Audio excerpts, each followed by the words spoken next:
ज्ञान प्राप्त होने के बाद वो अपने 5 साथियों को ढूंढते हुए सारनाथ पहुंचे। जैसे ही बुद्ध का अपने शिष्यों का सामना हुआ, वो आपस में बात करने लगे। वो देखो, गौतम आ रहा है। वो इस लायक नहीं कि हम उसके सम्मान में खड़े हों। ये वही गौतम है जिसने सन्यास का मार्ग छोड़कर दुनियादारी में अपना भला समझा। हाँ, और कोई जरूरत नहीं है प्रणाम या नमस्कार करने की, और ना ही उसका भिक्षा पात्र पकड़ने की। बस उसे बैठने के लिए बोल देंगे, अगर उसका मन हो तो बैठ सकता है। जैसे ही वो पास पहुंचे, वो अपने निर्णय पे अड़िग न रह पाए। जैसे ही वह उनके पास पहुंचे तो एक ने प्रणाम कर उनका भिक्षा पात्र पकड़ लिया, एक ने पानी लाकर उनके पैर धो दिए और एक ने उनका आसन बिछाया। लेकिन ये उसे मित्र कहकर बुला रहे थे। मुझे लगता है कि तुम्हारा मुझे मित्र कहना उचित नहीं है। ऐसा क्यों? मैं अब सिद्धार्थ सन्यासी नहीं, बल्कि अब गौतम बुद्ध हो चुका हूँ। मैंने ये सोचा है कि मैं सबसे पहले ज्ञान तुम लोगों को ही दूंगा, क्योंकि तुम हमारे पुराने शिष्य हो। पर तुमने तो तपस्या छोड़ दी थी और तुम भोजन ग्रहण करने लगे थे, फिर तुम्हें ज्ञान कैसे प्राप्त हो गया? ज्ञान प्राप्त करने के लिए जरूरी नहीं है कि तुम भोजन को बिल्कुल ही त्याग दो, क्योंकि शरीर को चलाने के लिए भोजन आवश्यक है। यदि शरीर ही ना होगा तो तुम ज्ञान किसमें ग्रहण करोगे? चलो ठीक है, हम मान लेते हैं कि तुम्हें ज्ञान प्राप्त हो चुका है, लेकिन हमें इसकी सीमा तो नहीं पता, तो हम कैसे यकीन कर ले? क्या कभी तुमने मुझसे ये कहते सुना है कि मैं बुद्ध हो गया हूँ? नहीं देव। इस जीवन में दुख ही दुख है। दुख के पीछे कई कारण हैं। मेरे अष्टांग मार्ग से उस पर विजय प्राप्त कर सकते हैं। आपका अर्थ है तपस्या, निर्वाण। ये क्या है? इसका अर्थ क्या है? निर्वाण यानी बंधनों से मुक्ति, अज्ञान के बंधनों और बंधनों का विनाश। तो आपको अपने मार्ग में क्या मिला? मैंने अपनी साधना में अपने पूर्व जन्मों को देखा। तो आपने अपने जन्मों में क्या देखा? क्या उन जन्मों में अज्ञान और पाप थे? नहीं, उन जन्मों में केवल खोज और प्रगति थी। तो क्या अब ये खोज समाप्त हो गई? हाँ। तो क्या हमें भी बहुत जन्म लेने होंगे? ये आवश्यक नहीं है। मैंने आप सबके लिए इसका समाधान निकाल लिया है। अभी आपको मोक्ष के बारे में कोई ज्ञान नहीं।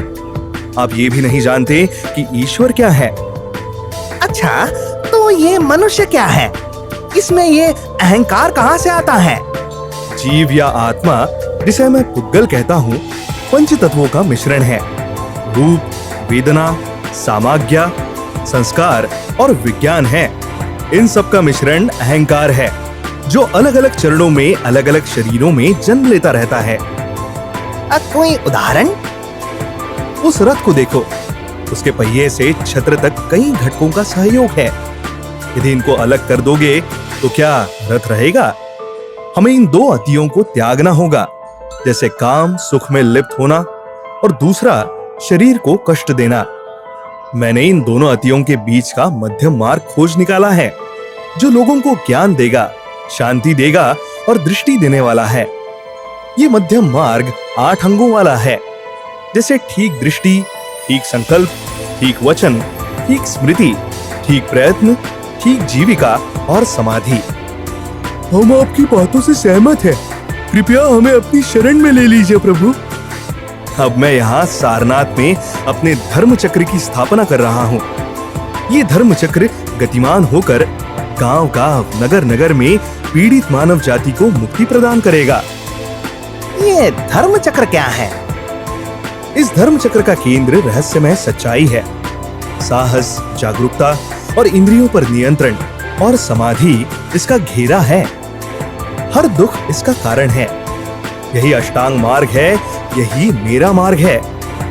बनारस के पास ऋषिपतन मतलब आज के सारनाथ में ज्ञान प्राप्ति के पश्चात भगवान बुद्ध ने अपना प्रथम उपदेश यही दिया था, जिसे धर्म चक्र परिवर्तन का नाम दिया जाता है और जो बौद्ध मत के प्रचार प्रसार का आरंभ था। ये स्थान बौद्ध धर्म के 4 प्रमुख तीर्थों में से एक है। अन्य 3 हैं लुम्बिनी, बोधगया और कुशीनगर। बौद्ध धर्म का इतिहास यूं तो ज्यादा पुराना नहीं है, पर काफी तेजी से इसने दुनिया के देशों में अपने शिक्षाओं द्वारा अपने अनुयायियों की संख्या में वृद्धि कर ली है। भगवान बुद्ध इस धर्म के प्रमुख प्रवर्तक हुए हैं। वैसे तो भारत में कई स्थान ऐसे हैं जो बौद्ध धर्म के तीर्थ बन चुके हैं, पर एक ऐसे भी स्थान है जो बौद्ध धर्म के प्रमुख तीर्थ स्थल के रूप में प्रतिष्ठित है। वह है सारनाथ। अपने उपदेशों में महात्मा बुद्ध ने दुख की असली वजह बताई और उसका समाधान भी बताया। सारनाथ ने पहले उपदेश के बाद उनके पास भक्तों की लाइन लग गई। उसके बाद लोग उनके पास घर त्याग करके आने लगे। संन्यास धारण करने वाले अपने शिष्यों के लिए उन्होंने संघ बनाया।